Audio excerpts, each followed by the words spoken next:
and welcome to I Ching Divination with Alan Stirling. So honored to have him here. I'm really honored to introduce Alan Stirling, Feng Shui Master. Whatever you'd like to share about your journey into Feng Shui, what was it and how has it been since then? Just whatever you'd like to share with us. Sure. Well, my journey into Feng Shui was synchronicity. I was in a war zone in the Middle East, and they were bombing the airport.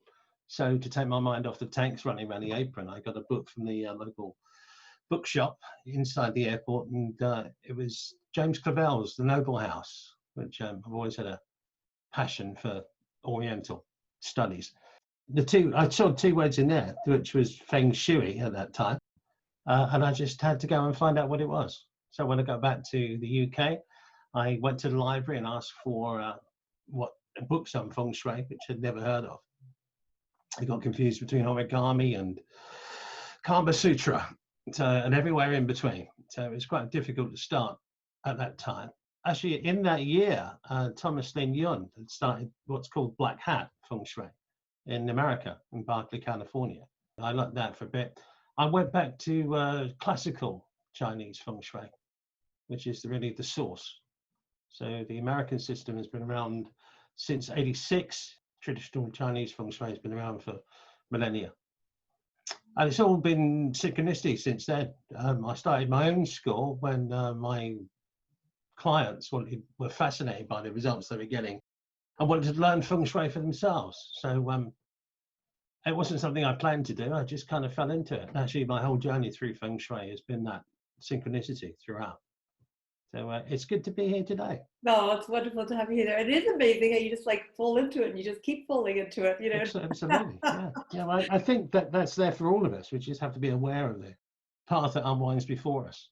Yeah. And have an open mind about it. Absolutely. Well, I know that we're really blessed to have you here, and thank you for being here. And I know everybody feels the same, and we definitely will have some time for questions and answers, but all here. All right.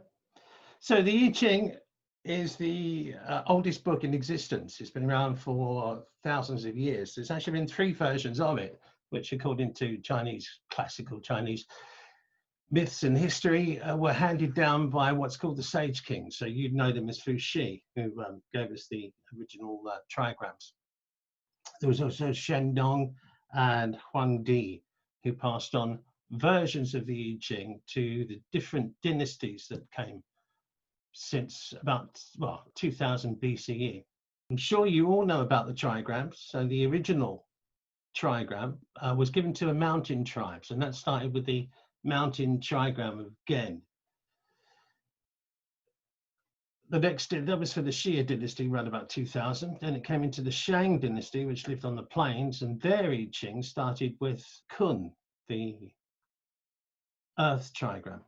That carried on until about 1043 BCE, and there was a transfer from the last emperor of the Shang Dynasty was known as the Tyrant. And if you read the I Ching book itself to find your answers, you'll find it refers in periodic text to the Tyrant. And he was the guy that kind of changed everything inside them. Around about 1500 BCE, they decided not to ask the universe what they should do. They decided the emperor was the representative of the God or in the universe, and they should therefore ask his will instead of the universe. That was obviously the emperor's idea, and kind of things went downhill from there. It was the emperor's job to petition the heavens every year for a good harvest. So every year at the beginning of Li Chun, on the 4th of February, the beginning of the solar year, the emperor would go and pray to heavens so everyone had a good harvest. Whilst he was in the temple, his eye took fancy to a statue, according to legend, that was in there, and he was besotted by it. So he took the statue back to his palace, and things started going downhill from there. So according to heavens, they decided to end the Shang Dynasty and start the Zhao Dynasty. And that's really what our current I Ching is about. It's supposed to have heaven's mandate. This is a trigram for heaven here. And the current I Ching begins with this trigram hexagram, because we're using 6 lines, so it's a double trigram. And these trigrams, as you can see, have been left by Feng Shui, who gave us all the original trigrams, a kind of inheritance, if you like, how to live in harmony with nature. That's where Feng Shui comes from. So the hexagram is a book of changes. E means change.